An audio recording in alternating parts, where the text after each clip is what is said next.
Okay, I got a treat for you Mickey Rooney fans.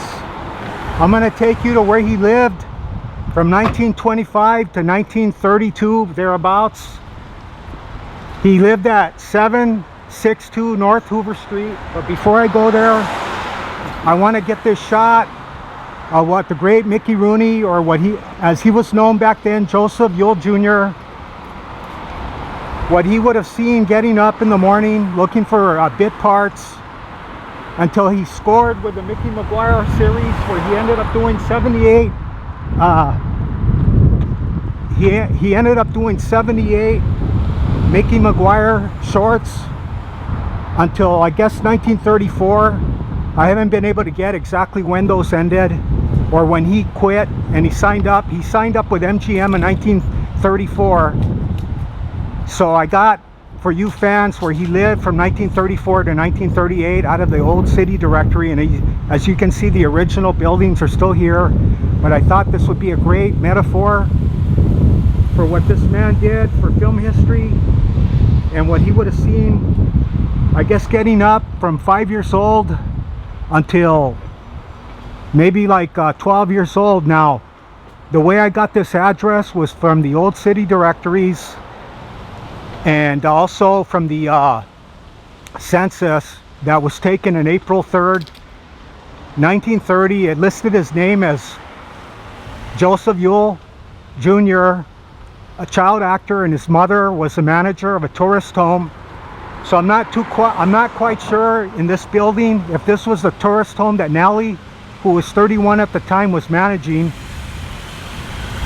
And get a load of that. It's impressive, the fact that it's still original. And so are these bungalows right here, these typical bungalows from the 20s and 30s. And as you can see, the stucco monster has attacked this wonderful building. But around the corner, there's still a lot of old extant buildings from the time that Mickey lived here, with a beautiful clapboard. But this is where he lived as a struggling young actor, child actor. And his mother actually came out in 1925 after getting divorced from Mickey's father, or Joseph Yule Jr.'s father. And they came out in 1925 from Brooklyn, New York.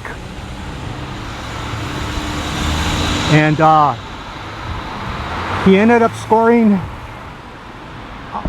in getting the part for the Mickey McGuire series, which was a kind of a comedy spoof of the R Gang that HAL Roach was doing in Culver City.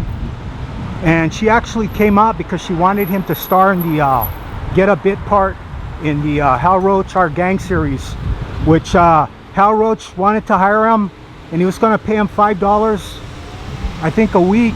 And the other actors were getting 5 times as much. So the mother, she didn't want him to work so low for such a low wage. And when they lived here in the census, it said that the rent was $40 a month, sans radio, for what that's worth. And we lost Mickey Rooney at age 93. He was one of the last of the silent film stars. And if you're at all curious, I already recorded where he his last final resting place at Memorial Hollywood Cemetery, and you can see that on my channel. Please subscribe. And let's go to the front. And this place is called the Hepburn Manor, and I don't know if that's because in the lobby they have big photo portraits of Katharine Hepburn. Now I don't know if she lived here as a young actress. I'm gonna have to do my due diligence after this. And you can see in the lobby that where her big portrait is probably where the desk in the lobby was, the front desk, where they, at that time, they would have picked up their mail and their messages and the switchboard like they had at that time. And according, like I said, according to the census and the directory, it said 760, 762, but as you can see, it's 760. And due to redistricting, I guess a lot of these places were changed. And as you can see, a lot of this is original. Joseph Yule Jr., he would have seen this. as a kid, probably playing with his friends along the street. And there you go, look, even the original cement sidewalk. And here you go.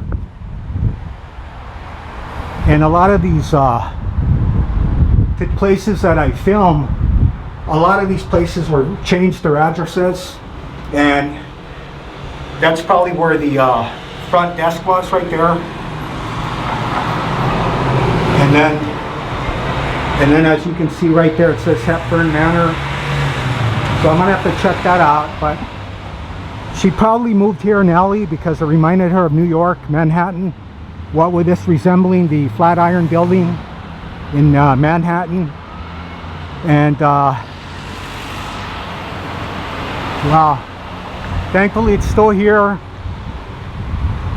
And then when he signed on to MGM, he did Manhattan Melodrama, one of his first films, with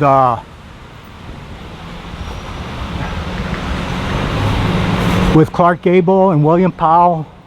And just an incidental little part of history, that was the last film that John Dillinger saw the night he was shot by the FBI in Chicago at the Biograph Theater. And he was an obsessed fan of Myrna Loy. And his girlfriend at the time, she was having premonitions telling him not to go, but he went anyway. And the rest is history. But Mickey Rooney was in that, and that's where he got his name, Mickey. I guess because that part in the Mickey McGuire series gave him such luck. He said, well, hell, might as well go with that name for my stage persona. Okay, wow, look at this. I could just imagine a young Joseph Yule Jr. skating and riding his bike. And another thing about the Mickey McGuire series, I'm not too sure if it was done by Fox, the old Fox Studios, or Columbia. So I got a discrepancy in looking that up. So if you fans can maybe write me, text me, or leave me a message on my channel, tell me where it was filmed, the Mickey McGuire series. 78 of them he did. And here he goes. We're at the crux of Hyperion and Hoover. And incidentally, if you follow this Hyperion all the way, you'll hit the old Disney Studios on Hyperion, which I incidentally, again, I went there for you fans all over the blogosphere wondering where the original Walt Disney Studios were. I went there and I recorded that for you fans of Walt Disney. Okay, well, thankfully it's still here. Wow. I could just imagine Mickey hanging out here. He must have stayed here from 1925 to 1934.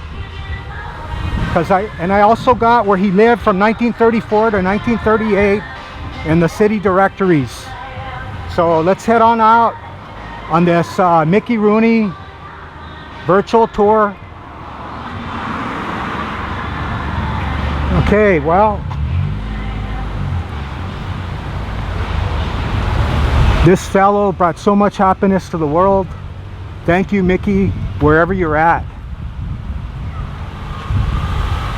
Okay. Good night, sweet prince.